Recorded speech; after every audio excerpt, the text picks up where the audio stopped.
오늘 분석할 경기는 10월 27일 월요일 해축, 국야, 국농 4게임 준비했습니다. 구독과 좋아요는 더 정확한 분석에 도움이 됩니다.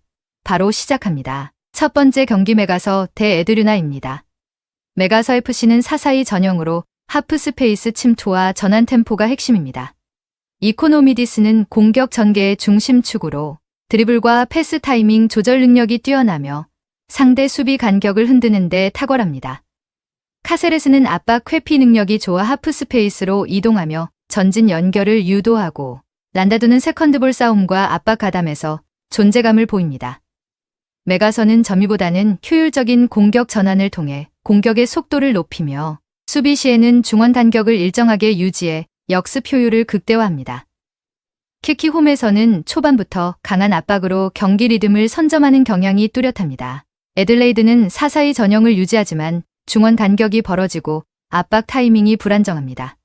요바노비치는 제공권은 좋지만 전개 속도가 느리고 두쿨리는 커버 타이밍이 일정치 않아 수비 전환 시 라인이 무너집니다.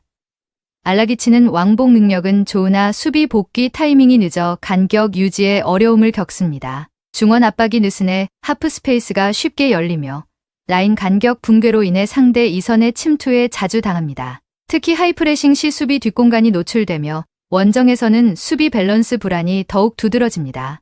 이 경기는 하프 스페이스 활용 능력의 차이로 승부가 갈릴 가능성이 높습니다.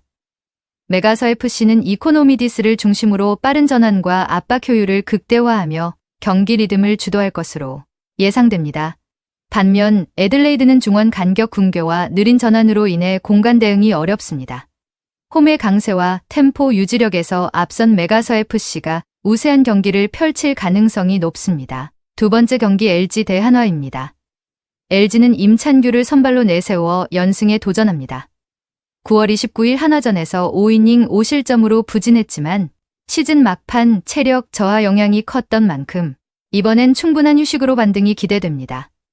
임찬규는 홈에서 강한 투수로 알려져 있으며 제구 안정성이 살아날 경우 초반부터 한화 타선을 묶을 가능성이 높습니다. 타선은 1차전에서 박혜민의 솔로 홈런 포함 8득점을 기록하며 한화 에이스 문동주를 무너뜨렸습니다. 찬스를 득점으로 연결하는 집중력이 뛰어났고 송승기를 불펜으로 돌린 선택도 적중하며 불펜 운영의 완성도를 보여줬습니다. LG는 홈 경기 이점과 불펜 안정성, 그리고 타선의 짜임새가 모두 상승 곡선을 타고 있습니다. 한화는 류현진을 앞세워 반격을 노립니다. 그러나 플레이오프 3차전에서 4이닝 4실점, 홈런 2개를 허용하며 불안한 모습을 보였습니다. LG 상대로 올 시즌 강점을 보인 점에 기대를 걸어야 하지만 원정 경기에서의 기복이 큰 점이 변수입니다. 타선은 전날 토러스트를 상대로 2득점에 그치며 집중력 저하가 드러났고 LG 불펜 공략에 실패했습니다. 불펜 역시 3.2이닝 4실점으로 붕괴하며 정우주, 박상원 등의 활용이 어려워졌습니다. 류현진이 초반을 잡지 못하면 불펜 붕괴가 다시 한번 치명적으로 작용할 가능성이 높습니다. LG는 홈 경기 2점, 불펜 안정성, 그리고 타선의 집중력이 모두 한화보다 한 단계 위에 있습니다. 류현진의 반등 여지가 있지만 한화의 불펜 붕괴와 전력 손실을 고려하면 LG가 이번 시리즈 흐름을 완전히 가져갈 가능성이 높습니다. LG가 2차전도 잡으며 시리즈를 주도할 전망입니다. 세 번째 경기 창원 LG 대 부산 KCC입니다.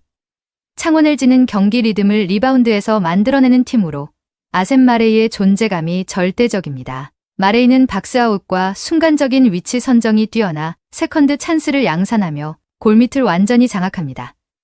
그가 버티는 동안 유기상과 최영찬은 외곽에서 자유롭게 슈팅을 시도하며 공격 밸런스를 잡습니다.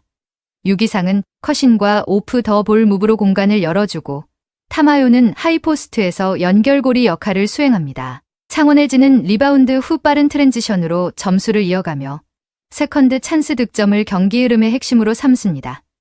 리바운드가 곧 공격 리듬으로 이어지는 구조이기에 주도권을 쥐겠네요. KCC는 허웅과 송교창을 중심으로 외곽 득점 루트를 구성하지만 페인트존 장악력 약화가 뚜렷합니다.